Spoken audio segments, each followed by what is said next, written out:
Why hello there, welcome to another video. Today we're going to be talking about update 33.6 Echoes of Duviri. First things first though, I am a Warframe partner, so I got a bunch of stuff for free. Disclosure and all that. Now, this update is a little bit special because it released at the same time as a new Prime Access, so we basically get two things at once. The Prime Access is for Wisp Prime, and the packs you can get are Reservoirs, which is the one for 45 euros, this has 1050 platinum, as well as the Fulmin and Gunson Prime. Then there is the Willow Wisp pack, this is for 72 euros, this has 2625 platinum, Wisp Prime, both of her weapons, as well as Wisp Prime glyphs. Then we of course have the Prime Accessory pack, which is 45 euros, and this has the Clairvoy Prime Suit for your Operator or Drifter, and Theor Prime Dana, and then two 90-day boosters, one for Affinity and one for Resources. And to top it all off, we have the Soulgate pack, which is for 126 euros, this has 3990 platinum as well as everything else. All the primed items are of course farmable in-game via relics as well. Now I absolutely love the Wisp Prime preview because it's quite clearly set up so that you can see the butt to decide whether or not you want to buy the frame, because you know that's one of its biggest assets. However, let's be sweaty boring nerds for a little bit and focus on the stats. So we have 200 base armor, 200 base energy, 100 base health, 100 base shields, and a base sprint speed of 1.25. Then we have the Gunson, a pair of Mastery Rank 12 war fans that do almost entirely slash damage with a 20% crit chance, 2 times crit multi, 34% status chance, and then a very good attack speed of 1.17, though slightly below average range of 1.9. And finally we have the Fulmin, which is a shotgun rifle hybrid, so in the semi-auto or shotgun mode you do mostly electricity with a bit of impact, a 30% crit chance, 2.2 times crit multi, and a 22% status chance. And in the full auto or rifle mode you do mostly electricity with a bit of puncture, a 34% crit chance with a 2.4 times crit multi, and a 10% status chance. I will of course make full videos for all of these items in the next few days, so let's move on to the other stuff. So we have some Undercraft additions. There are two new tiles, the Fractal Pastures and the Amphitheater,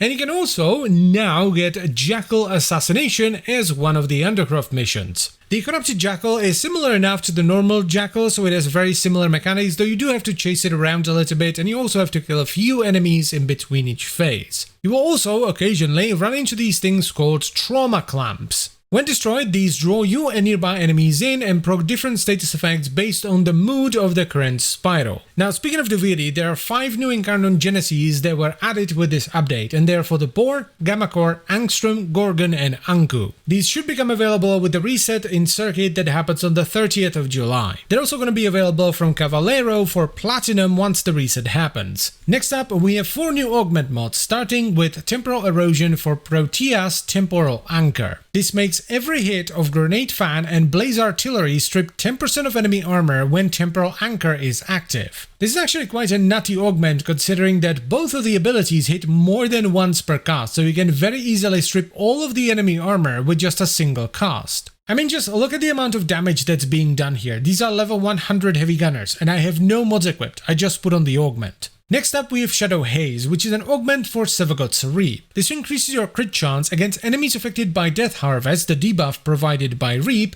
by 50%, but it also makes it so that if an enemy affected by Death Harvest dies, it releases additional shadows, and you can have up to 3 shadows flying around. This is a really nice proliferation mechanic for the extra crit chance, because as the shadows fly around, they will mark more enemies, and then you will get the extra crit chance against them as well. Up next, we have Ulfron's Endurance for Voruna's Ulfron's Descent. This makes it so that if an enemy dies from a bleed within 20 meters of you, you will restore a charge for Ulfron's Descent. This provides very nice sustain for Ulfron's Descent, which actually makes the ability considerably stronger as you get extra damage and crit as you pounce more and more. And last but definitely not least, we have Intrepid Stand for Styanax's Final Stand. This makes every javelin you land with Final Stand give you and nearby allies overguard. You get 50 and all allies get 30 if they're within the affinity sharing range. This actually goes really well with the new overguard changes that were introduced with this update, with overguard now granting complete status immunity as well as 0.5 seconds of invulnerability once it's been depleted.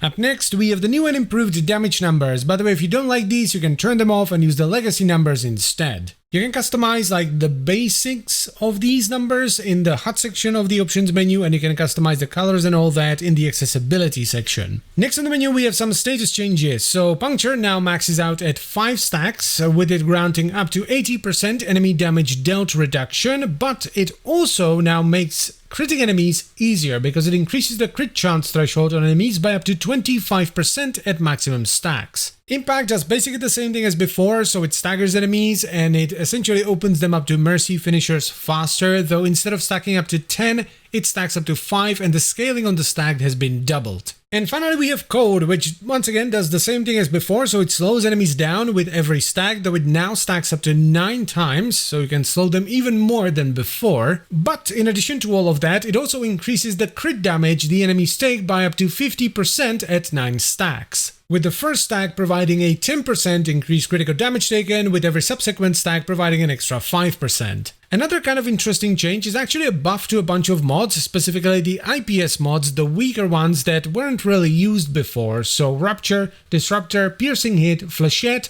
Sawtooth Clip, Shredder, Concussion Rounds, No Return and Razor Shot. These now increase the damage of their respective damage type, so either Impact, Slash or Puncture, by 90%, whereas previously most of them only gave you 30%, with a handful of them providing 60%. This is ultimately not that big of a deal for most weapons, as we still have access to the 120% mods. However, it could be useful for stat stick for specific abilities, such as a Landslide on Atlas, where you want your stat stick to have a ton of impact, or something like Shatter the Lash for Gara, where you want your stat stick stacked with Slash. So again, not that big of a deal for most things, but in some specific scenarios these could actually be some really nice buffs. And my goodness, I almost forgot, there's a new drifter weapon, the Argo and Vel sword, or in this case a mace and a shield. This has nice and fast animations, which is always good, and you also get quite a bit of momentum as you're attacking, which is nice as well. And on the Warframe side, well, this thing is about as busted as all the other weapons you get in the cave. Ton of slash, ton of crit, good status, though the attack speed is a little bit low at only 0.8. And that is pretty much it for all the big stuff, I think. I will of course leave a link to the full patch notes in the video description if you want to check them out. So let us move on to the giveaway. Oh yes, I'm gonna be giving away the Soulgate pack, which is the €126 one that has 3,990 platinum as well as everything else. And we're gonna do it the simplest way possible, so simply leave a comment in the comment section down below with your in-game name and the platform you're playing on. That's it. You don't have to be subscribed, you don't have to like the video, none of that nonsense. Just leave a comment with your in-game name and the platform you're playing on in the comment section down below. I'm gonna let the giveaway run until, let's just say, Monday, at which point I will pick the winner and I will send the winner over to the E, because you're actually gonna get this from the E, not from me. And as always guys, I thank you very much for watching. I hope you've enjoyed the video and found it helpful. I would like to extend a special thank you to all the channel members. Thank you very much guys. And if you would like to support the channel as well, like all of these awesome people, you can check out the memberships and stuff down below.